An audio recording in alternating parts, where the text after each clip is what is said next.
Hi folks and welcome to the Salty Seaman, where today we're going to talk about State of the MMA World Address, motherfuckers, circa December 2014.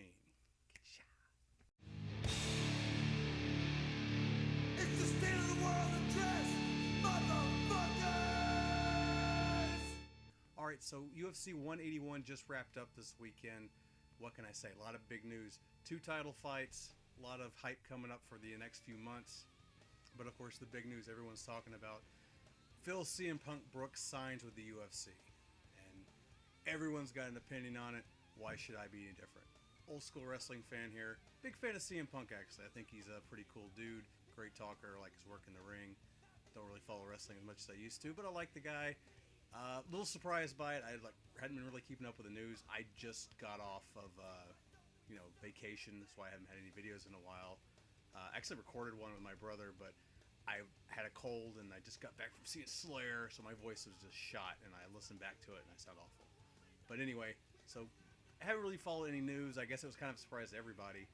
But yes, CM Punk now is going to fight for the UFC, and yeah, it's a publicity stunt. I mean, what else can you say? There's no other reason he should be doing this other than he's famous from pro wrestling. It's not even a Brock Lesnar excuse, or he's at least a legitimate, NCAA champion and gigantic and quick. Kimbo Slice had some legitimate fights in back alleys, and he went through the Ultimate Fighter. And James Toney's a former pro boxer. I mean, those are all stunts. Don't get me wrong. Brock Lesnar a little less, at least, I mean, he became the world champion, so can't take that away from the guy. He was legitimate, but to a degree, he was a stunt. James Toney was totally a stunt. They put him in there against Randy Couture to prove a point. They knew there was no way James Toney was going to hang with a guy like Randy. Kimbo was more just, he was a name, and he did have a few fights, and he agreed to the Ultimate Fighter, so, they gave him a little bit of room to give him a couple fights, whatever. But this, there's no excuse whatsoever. This is just a guy who's famous from a theatrical athletic endeavor, if you want, and now he's going to go be a fighter. And he does have martial arts background. He's a Kempo black belt, I think. He's done jiu-jitsu. He's training with Hinder Gracie,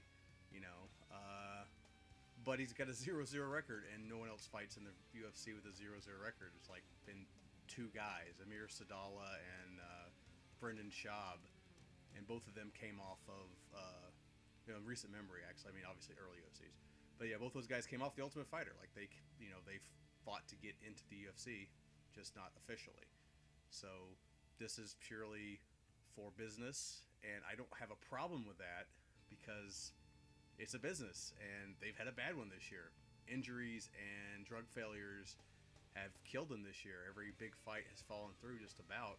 The few title fights we have had weren't big marquee fights, and now we're pulling into the season where we're looking for a lot of good fights coming up, and you put on top of that is we're going to see this pro wrestler debut and see what he can do at middleweight, possibly welterweight.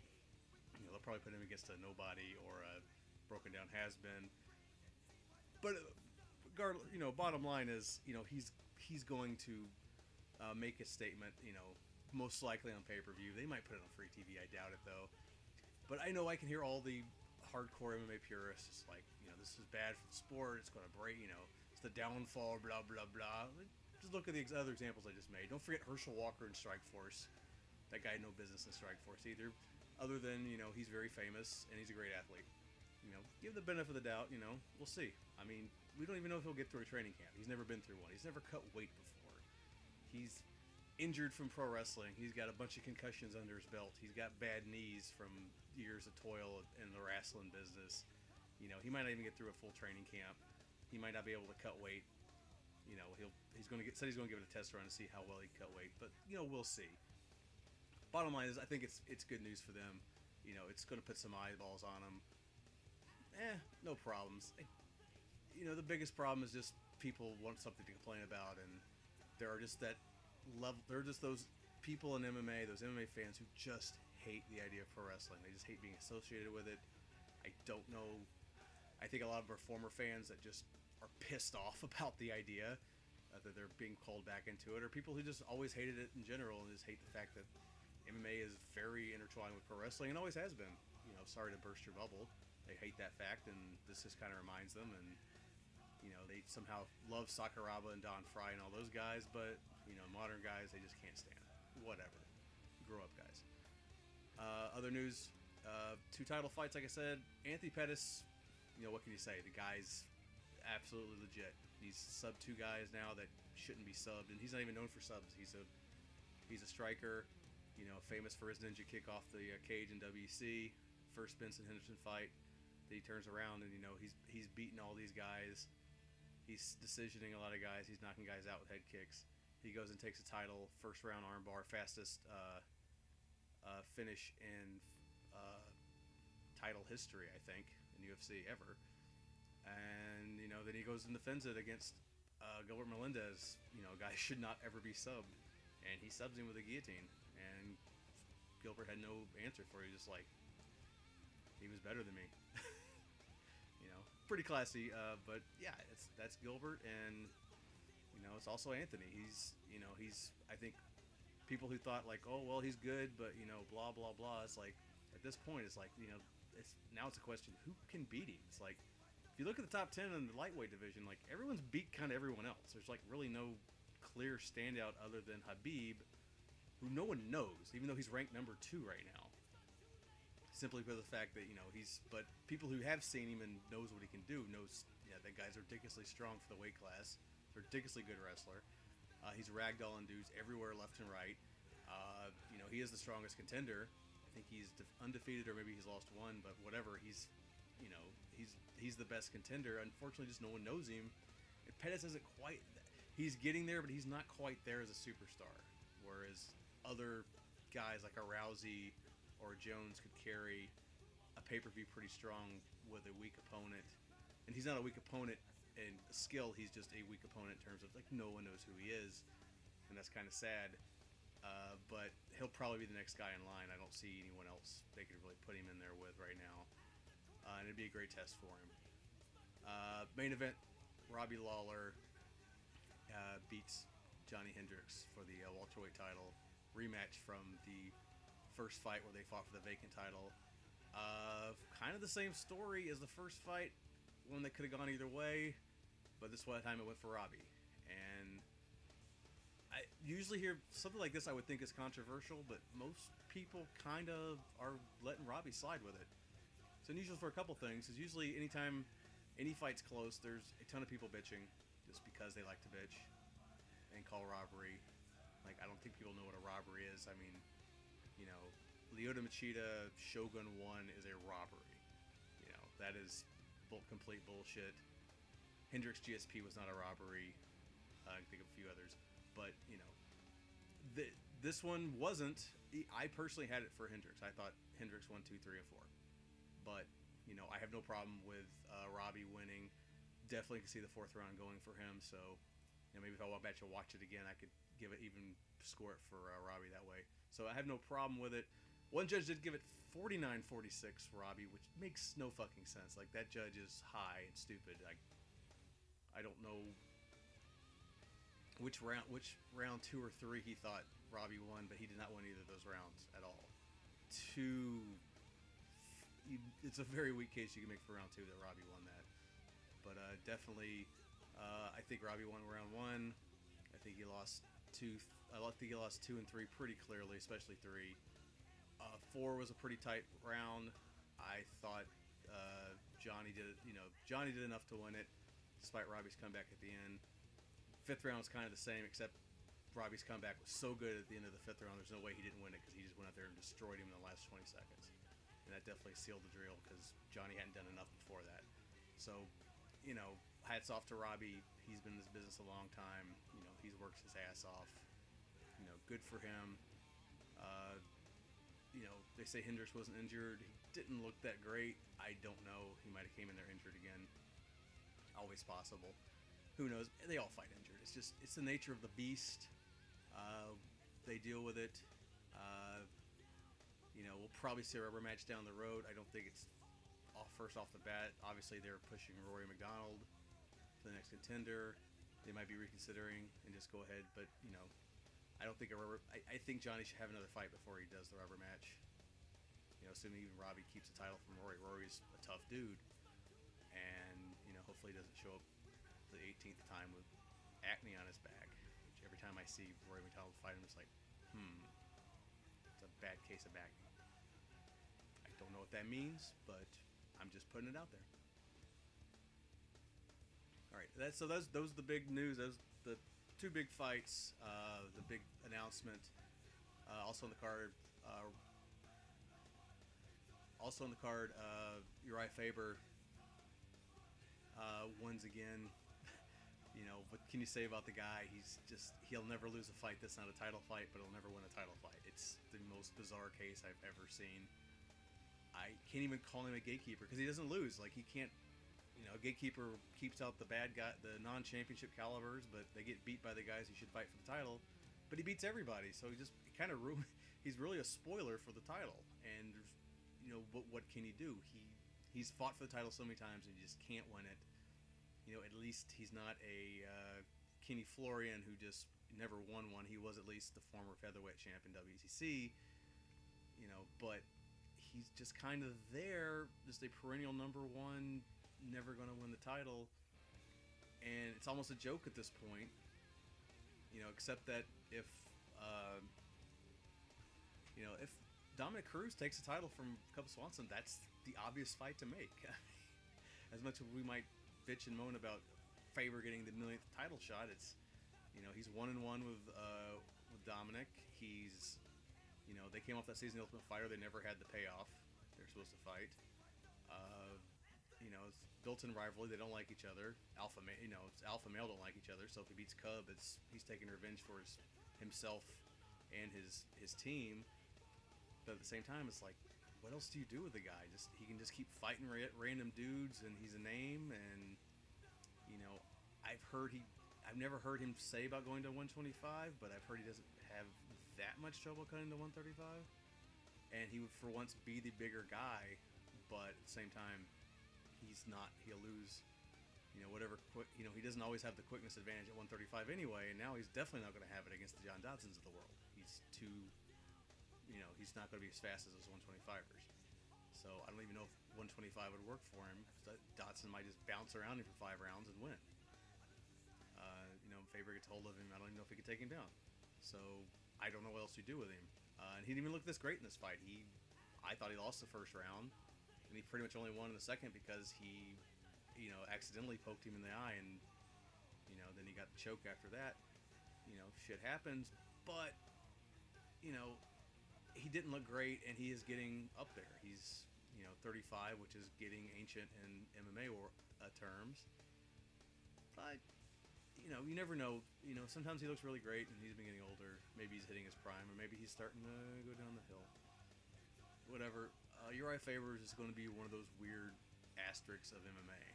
Just, you know, a guy who's probably had more title. I think he's had 5 title fights he's lost. Count of WC, I don't even know, 5 or 6. It's up there, you know. And we, you know, give Kenny all the shit he wants, but he's only lost 3. So, but he's never won one. So I don't know what to make of that. But you know, it's Uriah. He'll keep a name as long as he can go, especially San Jose area. Last bit of news. I mean, it's no news, but they were hyping the John Jones Daniel Cormier fight. We get to see. They kind of show everything. I'm surprised and not surprised. It's, you know, you think it's insane for them not to show it because it's so good for the hype. But at the same time, it's like, you know, I know they really want to push that, you know, we don't like rewarding people for doing unsportsmanlike stuff like brawling. I think the trash talk is fine. You know, that really, I think that's fine. But showing the, you know, showing the, you know, the brawl at the press conference. And then they showed the entire timeline of them on ESPN, you know, on and off air, just trash talking back and forth, you know, and really doesn't make Bones look good. I don't think Bones has looked great professionally in a long time anyway. The UFC has been kind of not been looking to push him as a bad guy. Like they think they're still holding out hope like Jones is, that he'll be a big baby face for them, and you know, maybe they just kind of gave up their hands and said like no one's buying it because he is, as everyone has said, he's a fake, he's a phony, he's not the guy he says he is. I understand why he wants to keep trying to push that. He comes from a very religious background. His father is a minister. You know, he feels that's what he has to do, but in reality, he's a more marketable as a bad guy that people want to beat. You know, he's more of a Mayweather type than, you know, a Randy Couture, and he should probably embrace that more and just really be himself, and he could probably make himself more money. But I understand why he's trying to force something that maybe isn't him. And he's also still young, so, you know, maybe he'll change, mature, whatever. But yeah, he comes off as kind of a phony, and yeah, he is a phony. I mean, what else can you say? You watch him turn it on and off. When he thinks he's off the air, he's shit talking DC, and then he comes on the air, he's just Mr. Straight and Narrow. And even when we didn't have that kind of footage, everyone kind of caught on this guy was full of it. You know, Rashad said it, Rampage said it, all these people said it. And yeah, he is. But the bottom line is, this is such great hype. I mean, can you think of anything better to sell a fight than showing all that footage, showing all that trash talk? And they did a great job, and kudos for them for showing the whole thing. I guess. I mean, you could say it's exploitative, but I mean, it's like Dana said, it's a robbery not to show the fans why this fight is so personal. And I agree. You know, the fact that it is great promotional hype, it really is bonus, and it really works for them. Hopefully they keep building this up as this fight comes on. You know, we might see another million buys fight. Too bad we can't get a season Ultimate Fighter out of these guys.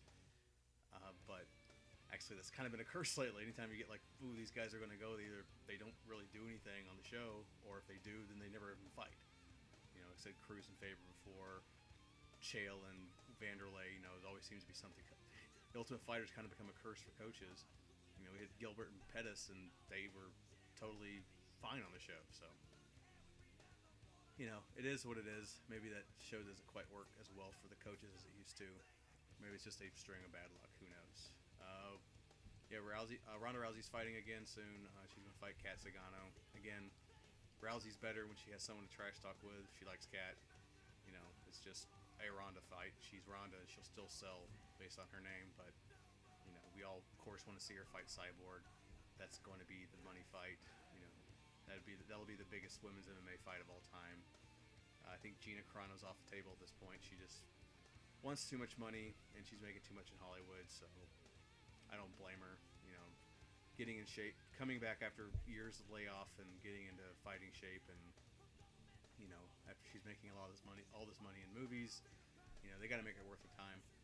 So, and she's going to get, she's going to get killed by Ronda Rousey. She knows it. She would only be doing it for a paycheck. I don't think she truly believes she could beat her anyway, so yeah, why make that? Why do it unless you're going to pay her what she needs to be paid for it, especially taking all that time away from making movies. So, kudos on her. No problem there, but Cyborg's still on the table at some point. She makes 135. I know that definitely UFC makes a play for her, and we can finally see that epic grudge match, and I can't wait. That's going to be a great fight. And a bunch of others coming up this year. Hopefully Kane comes back before they end up stripping him. You know, that guy's so amazing, just the best heavyweight of all time, and just sucks he keeps getting hurt. You know, I talked about this in my last video. Just there's too much injuries going on. These guys aren't training right. There needs to be a reassessment of how you're training at a top level. You can't go out hardcore. There needs to be some structure. There needs to be some resistance placed on these guys, because they're just going to keep this. The longer they do it, the more they're going to get hurt too. You know, just knees just go out. You know, that's always seems to be the biggest ones. Is knee. You know, wrestling training, you just twist the knee. The knee is the first thing that's going to screw you up. It's the last thing these guys need. So, trainers, please go out there. Really watch your guys. Don't let them go all out. It needs to be a much more controlled environment, because you're just going to lose more money the longer you sit on a shelf. It's not worth it. Anyways, that's it for the State of the MMA World Address. I am the Salty Seaman. If you like this, you like all my other geeky stuff I talk about, heavy metal, comic books, TV shows of a geeky bent, keep it tuned right here. Give me a like, hit the subscribe button. Let me know what fight you're looking forward to in the comments, or let me know, how much you hate CM Punk and wish he never came to the UFC from the WWE. Whatever. Let me know in the comments, and I'll see you around on the flip side. Peace.